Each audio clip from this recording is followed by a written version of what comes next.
Hello दोस्तों, मेरा नाम योगेश है। यह घटना मेरे जीवन की सबसे डरावनी घटना में से एक है। यह बात 15 जून 2018 की है, जब मैं घर से दूर शिमला में नौकरी के तलाश में गया था। रास्ते में जाते वक्त मेरी दोस्ती रवि नाम के लड़के से हो गई। क्या पता था कि हमारे साथ आगे चलकर क्या होने वाला है। मैं और रवि अच्छे दोस्त बन गए थे। हम दोनों एक ही कंपनी में काम करते थे। एक दिन रवि ने कहा, यार आज हम रात को घूमने चलते हैं। मैंने भी उसकी हाँ में हाँ भर दी। हम दोनों बाइक पर सवार होकर चल दिए जंगल की ओर। और एक तो पहाड़ी इलाका होने के साथ साथ ऊपर से गर्मी का मौसम भी था। हम दोनों प्लान के मुताबिक रात 9 बजे घर से निकले। रास्ता बिल्कुल सुन था। रवि उस सुनसान सड़क की ओर बाइक घुमा दी। रवि ने बाइक की स्पीड बढ़ा दी और आगे जाकर उसने बाइक को एक साइड पर रोक दिया और कहने लगा, आज तो गाने को दिल कर रहा है। इतना रोमांटिक मौसम जो था, हवा ठंडी चल रही थी और दरख्तों की खड़खड़ाहट से मानो संगीत कानों में गूंज रहा है। हम दोनों कुछ देर वहीं बैठकर बातें करने लगे और कुछ देर बाद हम लोग वहां से चलने ही वाले थे कि कानों में आवाज आने लगी। हम डर रहे थे कि यह रात को कौन गा रहा है। रवि ने कहा, यार चल देखते हैं ये गा कौन रहा है।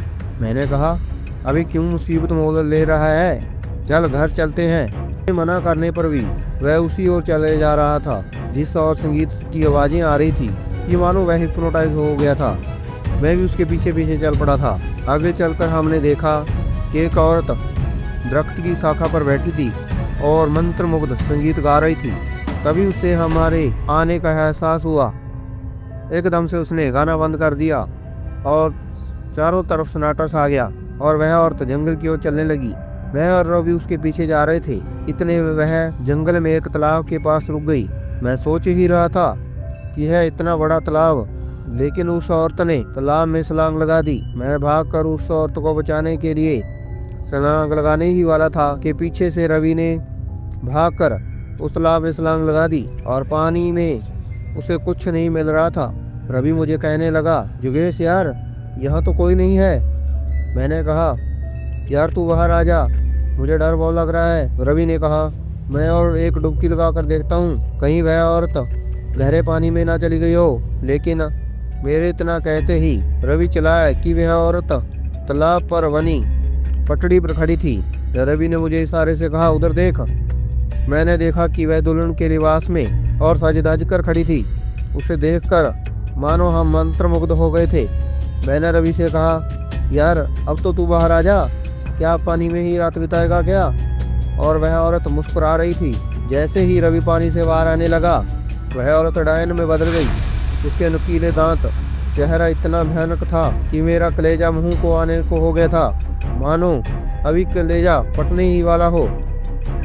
तभी मैंने देखा उस डायन ने पानी में छलांग लगा दी और मेरे दोस्त रवि को पानी में खींच कर ले गई और मेरे देखते ही देखते रवि को फाड़ने लगी और मैं उसे देखकर बेहोश हो गया।